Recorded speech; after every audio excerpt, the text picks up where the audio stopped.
Raghava vision செய்திகளுக்காக ஆனந்தி. விரிவான செய்திகளை காணும் முன் இன்றைய முக்கிய செய்திகள்.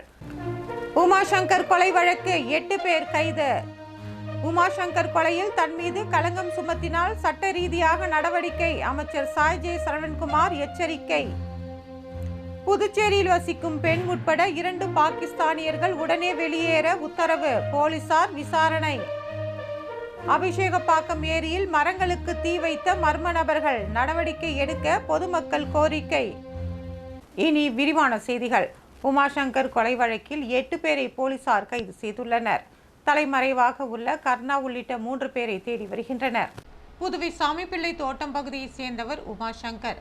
காமராஜர் நகர் தொகுதி பாஜக பொறுப்பாளராக இருந்து வந்தார். நேற்று முன்தினம் இரவு இவர் தொழிலதிபர் சார்லஸ் மார்டின் பிறந்தநாள் விழா ஏற்பாடுகளை கவனித்துக் கொண்டிருந்த போது கருவடிக்குப்பம் தனியார் திருமண மண்டபம் அருகே வெட்டி படுகொலை செய்யப்பட்டார்.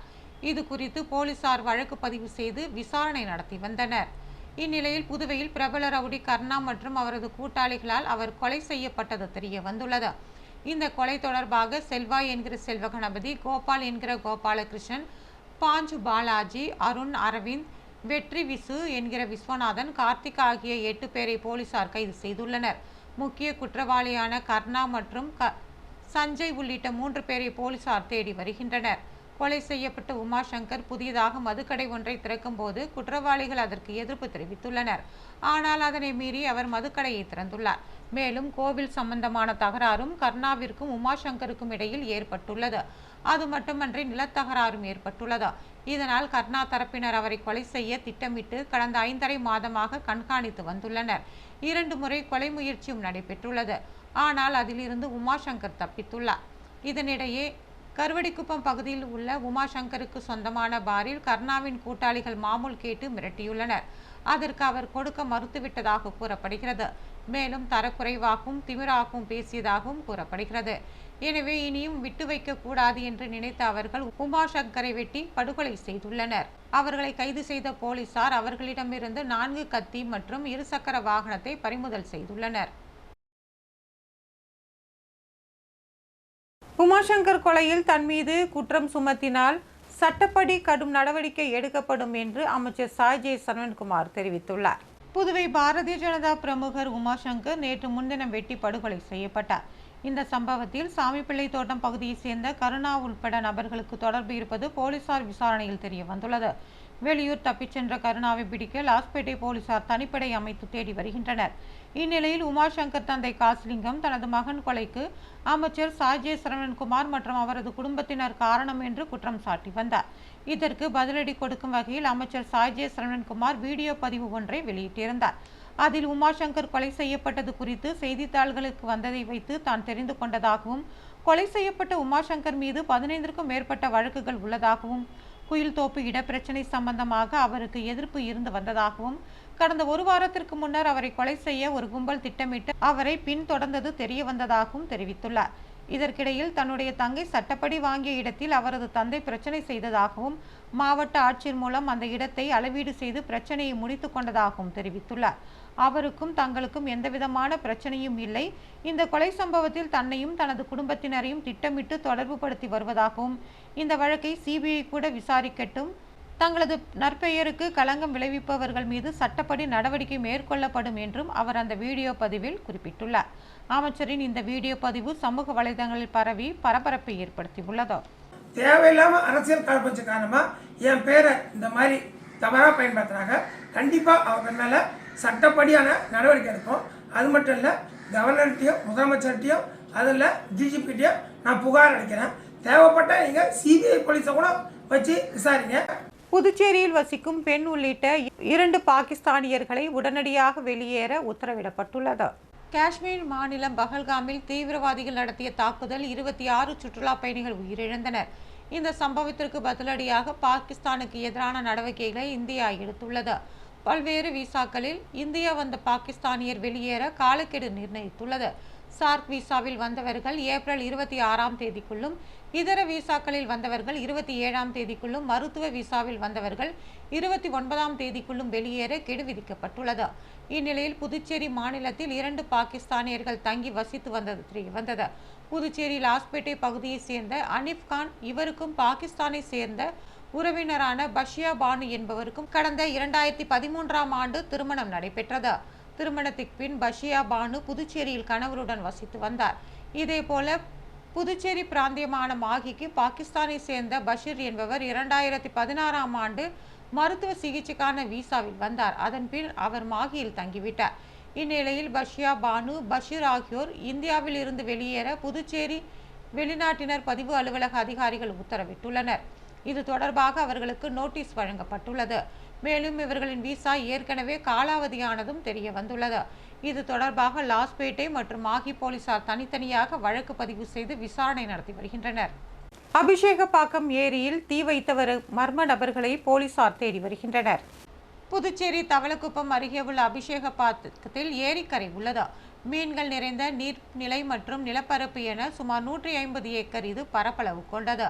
இதில் பல்வேறு மரங்கள், செடி கொடிகள் என்று அடர்ந்து புதர்கள் காணப்படும். இங்கு மயில்கள், வெளிமாநிலத்தில் இருந்து வரும் பல அரிய வகை கொக்குகள், நாரைகள், குயில், காகம், சிட்டுக்குருவி, காடை, தூக்கணாங்குருவி என்று பல வகையான பறவைகளும் உள்ளன. அவை புதர்களில் முட்டையிட்டு அடைக்காத்து குஞ்சு பொரித்து வருகின்றன. இந்நிலையில் சம்பவத்தன்று மர்ம நபர்கள் மது போதையில் தீ வைத்து கொளுத்தியதால் தீ மளமளவென பரவி ஏரியின் பல இடங்களில் பரவியது. இதனால் மயில்கள் மற்றும் பறவைகள் கூச்சலிட்டன. இப்பகுதி புதராகவும் ஆட்கள் நடமாட்டமின்றியும் இருந்ததால் அன்றாடம் சமூக விரோதிகள் சீட்டுக்கட்டு உள்ளிட்ட சூதாட்டங்கள் போன்றவற்றில் ஈடுபட்டு வருகின்றனர்.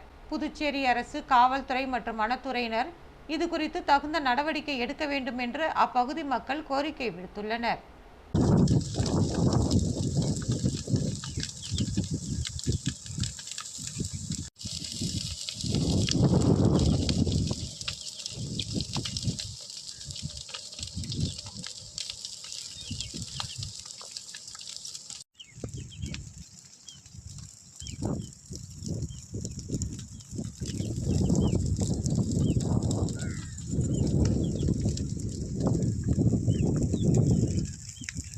புதுவை அரசு மற்றும் தனியார் பள்ளிகளுக்கு விடுமுறை அறிவிக்கப்பட்டுள்ளது.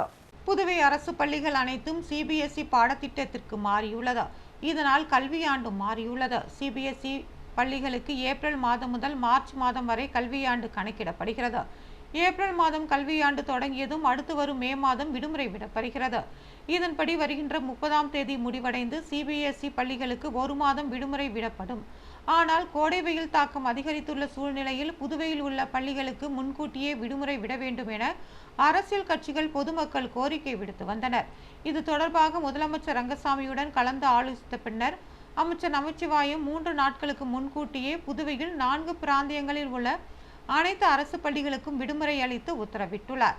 அமைச்சர் நமச்சிவாயம் வெளியிட்டுள்ள செய்திக்குறிப்பில், அதிகரித்து வரும் கடும் கோடை வெயில் தாக்கத்தின் காரணமாக புதுவை 4 பிராந்தியங்களிலும் உள்ள அனைத்து தனியார் மற்றும் அரசு பள்ளிகளுக்கு திங்கட்கிழமை முதல் ஜூன் மாதம் 1ஆம் தேதி வரை விடுமுறை அளிக்கப்படுவதாகவும், மீண்டும் பள்ளிகள் ஜூன் மாதம் 2ஆம் தேதி முதல் வழக்கம் போல செயல்படும் என்றும் அவர் தெரிவித்துள்ளார்.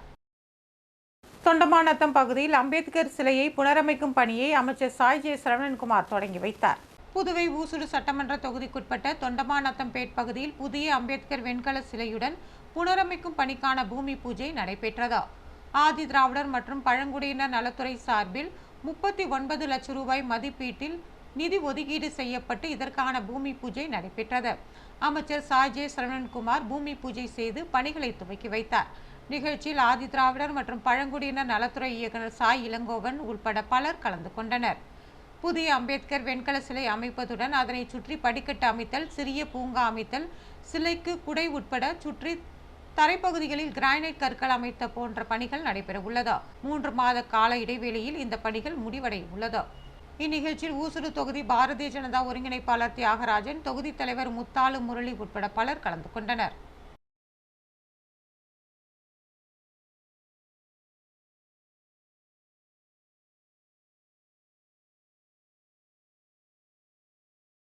புதுவை நெல்லித்தோப்பில் மின்மாற்றி திடீரென்று தீப்பற்றி எரிந்த சம்பவம் பரபரப்பை ஏற்படுத்தியுள்ளது. புதுச்சேரி நெல்லித்தோப்பு கொசப்பாளையம் பகுதியில் இன்று அதிகாலை மின்மாற்றி ஒன்று திடீரென்று தீப்பற்றி எரிந்தது. மின்மாற்றியில் உள்ள ஆயில் வெளியேறியதால் மின்மாற்றி தீப்பற்றி எரிந்ததாக கூறப்படுகிறது. இதனால் அப்பகுதி மக்கள் அச்சமடைந்தனர். இதனையடுத்து அப்பகுதி முழுவதும் மின்சாரம் துண்டிக்கப்பட்டது. இது குறித்து மின்துறை மற்றும் தீயணைப்புத்துறை அதிகாரிகளுக்கு தகவல் அளிக்கப்பட்டது. சுமார் 1 மணி நேர போராட்டத்துக்கு பிறகு தீ முற்றிலுமாக அணைக்கப்பட்டது. தொடர்ந்து மின்சாரம் கொடுப்பதற்கான பணிகளை மின்துறை அதிகாரிகள் செய்தனர். ஆந்திர மாநில ஸ்பெஷல் காஃபி புதுவையில் கிடைக்கிறது. ஆந்திர மாநிலம் விசாகப்பட்டினம் மாவட்டத்தில் அரக்குவேலி மலைப்பிரதேசங்களில் வசிக்கும் பழங்குடியினரால் இயற்கையான முறையில் பயிரிடப்பட்டு உற்பத்தி செய்யப்படும் காஃபி ஆந்திர அரசு முன்னணி காஃபிகளில் ஒன்றாக இருந்து வருகிறது.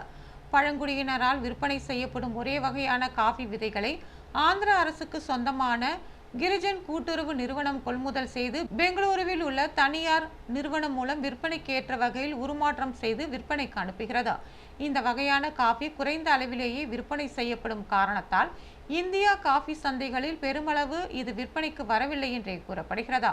இதனால் அரசுக்கு காஃபி உலகத்தரம் வாய்ந்தது என்று குறித்த விழிப்புணர்வை ஏற்படுத்தும் பிரதமர் தனது மன் கி பாத் சொற்பொழிவில் தனது சமூக வலைதள பக்கத்திலும் இந்த காஃபி குறித்த விழிப்புணர்வை ஏற்படுத்தியுள்ளார். மேலும் ஆந்திர முதல்வர் சந்திரபாபு நாயுடுக்கும் ஆந்திர அரசு காஃபி குறித்த பல்வேறு விழிப்புணர்வை ஏற்படுத்தி வருகிறார். இப்படி உலகத்தரம் வாய்ந்த காஃபி இந்தியாவில் விசாகப்பட்டினம் விமான நிலைய வளாகம், பெங்களூரு உற்பத்தி வளாகம், சமீபத்தில் இந்திய பார்லிமெண்ட் வளாகம் ஆகிய 3 இடங்களில் மட்டுமே மக்கள் அருந்த கிடைக்கிறது. தற்போது 4வது இடமாக புதுச்சேரி அண்ணா நகர் ஹவுசிங் போர்டு அருகில் ஆந்திர அரசு காஃபி விற்பனை துவக்கப்பட்டுள்ளது. இங்கு ஆந்திர அரசு காஃபி தூள் விற்பனைக்கு கிடைக்கிறதா? இந்த கடைக்கு புதுச்சேரிக்கு வரும் வெளிமாநில மற்றும் வெளிநாடுகளை சேர்ந்த சுற்றுலா பயணிகள் காலை மாலை இருவேளையும் இந்த கடைக்கு சென்று ஆந்திர அரசு காஃபியை வாங்கி அருந்தி மகிழ்ந்து வருகின்றனர். பாராளுமன்ற வளாகத்தில் 250 ரூபாய்க்கு கிடைக்கும் இந்த காஃபி புதுச்சேரியில் வரும் 25 ரூபாய்க்கு வழங்குவதாக கூறப்படுகிறது.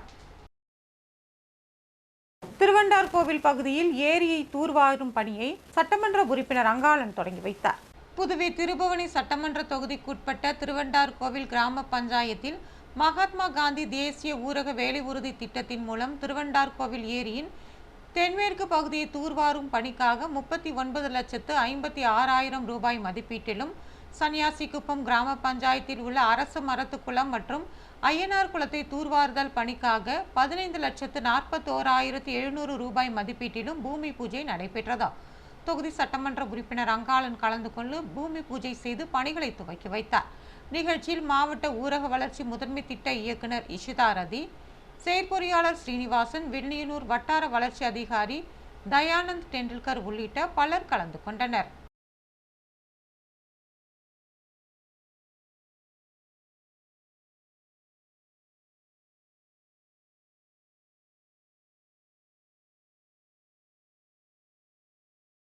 கிறிஸ்து பொறியியல் கல்லூரி ஆண்டு விழாவில் மாணவர்களின் கண்கவரும் கலை நிகழ்ச்சிகள் இடம்பெற்றன.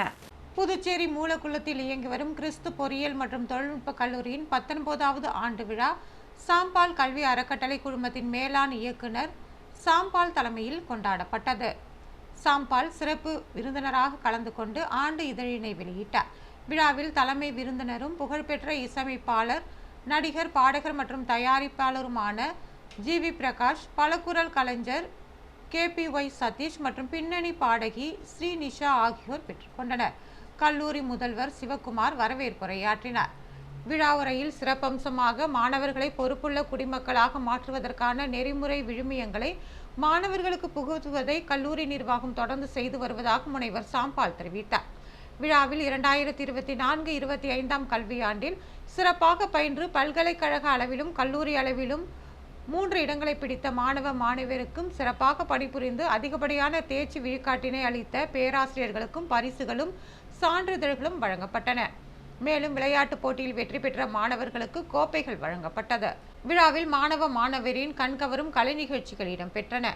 கல்லூரியின் இயக்குனர் குமரவேல், தலைமை நிர்வாக அதிகாரி சுப்பிரமணியம் மற்றும் சாம்பால் கல்வி அறக்கட்டளை குழுமத்தின் கல்லூரி முதல்வர்கள், துறை தலைவர்கள், பேராசிரியர்கள் உட்பட பலர் இந்த விழாவில் கலந்து கொண்டனர்.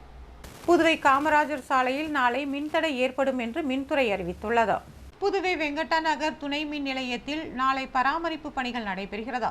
இதனையொட்டி காலை 9 மணி முதல் பிற்பகல் 1 மணி வரை ரெயின்போ நகர் முதல் குறுக்கு தெரு, செல்லா நகர், ராஜராஜேஸ்வரி நகர், திருவள்ளுவர் நகர், பெருமாள் கோவில் வீதி, சங்கரதாஸ் சுவாமிகள் வீதி, SP பட்டேல் சாலை, தியாகராஜா வீதி, அண்ணா சாலை, கருவூல சாலை, காந்தி வீதி, பாரதி வீதி, ஜமுந்தார் கார்டன் மற்றும் அதனை சுற்றியுள்ள பகுதிகளில் சுழற்சி முறையில் மின்தடை ஏற்படும்.